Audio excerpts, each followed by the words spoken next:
নমস্কার, আপনারা দেখছেন বিগ নিউজ আর সঙ্গে আমি অনিকেত। বর্তমানে আমরা দাঁড়িয়ে আছি শ্যামবাজার পাঁচমাথা মোড়ে। শহরের শান্তি বজায় রাখার জন্যে শ্যামবাজার পাঁচমাথা মোড় থেকে বেলগাছিয়া দত্তবাগান পর্যন্ত 144 ধারা জারি করা হয়েছে। এই 144 ধারা জারি হওয়ার ফলে সাধারণ জনগণ এবং এখানকার যে দোকানদাররা আছেন তারা অনেকটাই সমস্যার সম্মুখীন হয়েছেন। চলুন জেনে নেওয়া যাক তাদের বক্তব্যগুলি।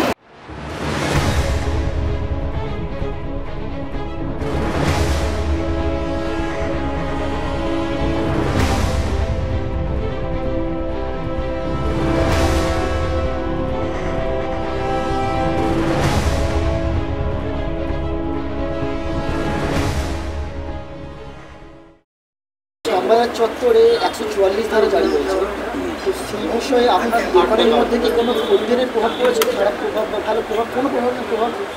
না, সেরকম কিছু না। নর্মাল কোর্সে যেরকম আমাদের এখানে সবই তো পুরনো কাস্টমার, তারা যেরকম নর্মাল কোর্সে যেরকম আছে সেরকমই আর কি, মানে ওই নর্মাল যেরকম চলে সেরকমই ব্যাপারটা চলছে আর কি। তাহলে আপনি বলতে চাইছেন যে কোনো ধরনের প্রভাব সেরকম দেখা যায় না, অ্যাকচুয়ালি হচ্ছে এই সাইডটা তো অফ নেই না। 144 ধারা পড়ছে আপনার আরজিকর রোডের ওপর, সেই জায়গাতে এই সাইডটা বলতে গেলে সেরকম কোনো প্রভাব একটা আসেনি, ঠিক আছে। আর আমার এখানে সমস্ত মানে 104 বছরের পুরনো দোকান, সবই পুরনো কাস্টমার আমার এখানে, ঠিক আছে। সেই জায়গা থেকে বলতে গেলে সেরকম খুব একটা বেশি বড় প্রভাব পড়েনি। সুভাষিস বসাক। 144 ধারা জারি হওয়ার জন্য আপনার দোকানে খদ্দেরের কীরকম প্রভাব পড়েছে? 10% বিক্রি বাট্টা রয়ে গেছে। আগে আপনার বক্তব্য যে বিক্রি বাটা হতো তার মধ্যে শুধুমাত্র 10%, মানে হচ্ছেই না, কাস্টমার আসছেই না। 144 ধারা লাগানো আছে বলে কাস্টমাররা ভয় পাচ্ছে, এরকম কিছু ব্যাপার আছে। কেউ আসতেই চাইছে না শ্যামবাজারে।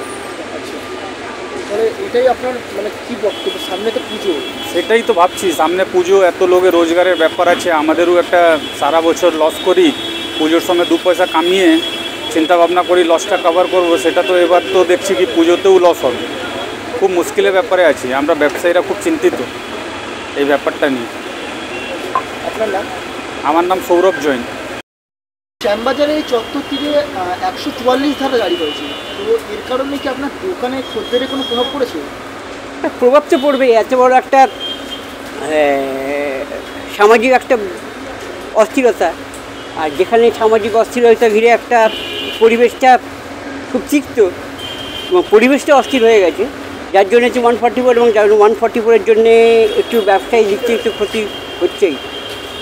আর ক্ষতিটা একটা বৃহত্তর স্বার্থের জন্যে আমরা একটু এটা অ্যাডজাস্ট করে নিচ্ছি, কারণ এত বড় একটা ঘটনা ঘটেছে, তার জন্য আমরা একটু স্বার্থ ত্যাগ করাটাই মনে আমার ব্যক্তিগতভাবে এটা হওয়া উচিত। আচ্ছা, এই 144 ধারা জারি হওয়ার জন্য আপনার দোকানে খদ্দেরের কীরকম প্রভাব পড়েছে? ভালোই প্রভাব পড়েছে। এখানে তো মানে গাড়ি ঘোড়া বন্ধ হয়ে যায়, অত পুলিশ আছে, লোকে আসতে চায় না এদিকে। কাস্টমার বলে এখন কিছু নেই, একদমই মানে ব্যবসার অবস্থা খুবই খারাপ। আচ্ছা, মানে বিক্রি বাটা খুবই কম হচ্ছে এখন, মানে একদম রেয়ার হয়ে গেছে।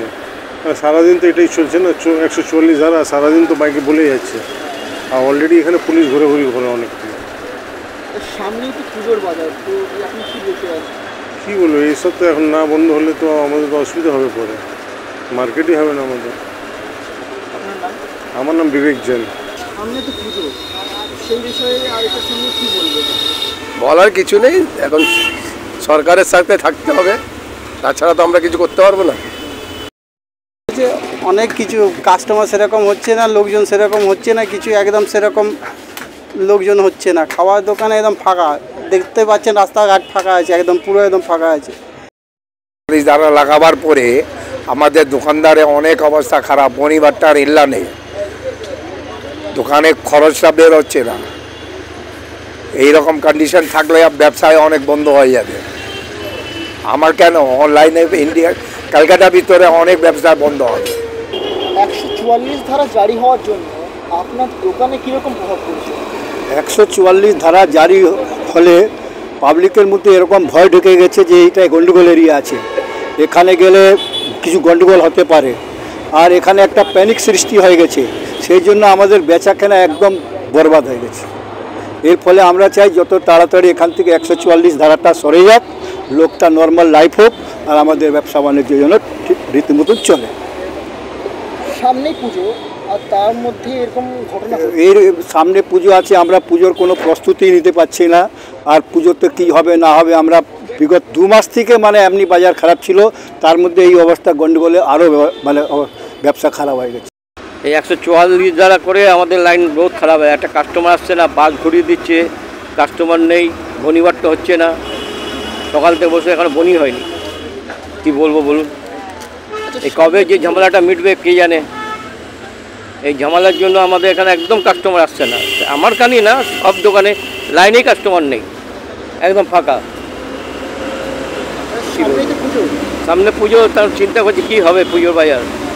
যদি এরকম থাকে পুজোর বাজার তো একদম হবেই না। পাশে জায়গা করে দেবুন, একই অবস্থা। আপনার নাম? আমার নাম প্রদীপ বণিক। আচ্ছা, এখানে যে 144 ধারা জারি হয়েছে তার জন্য আপনার দোকানে কীরকম প্রভাব পড়ছে?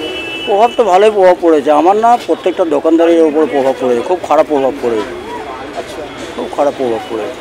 মানে এখানে কি বিক্রি বাটা আপনাদের তুলনামূলকভাবে কম হচ্ছে? হ্যাঁ, অনেক কম হচ্ছে, কম মানে অনেক কম। সামনে পুজোর মুখ আছে কিন্তু একই ব্যবসা আছে, কোনো ইয়ে নেই, কী আর বলবো।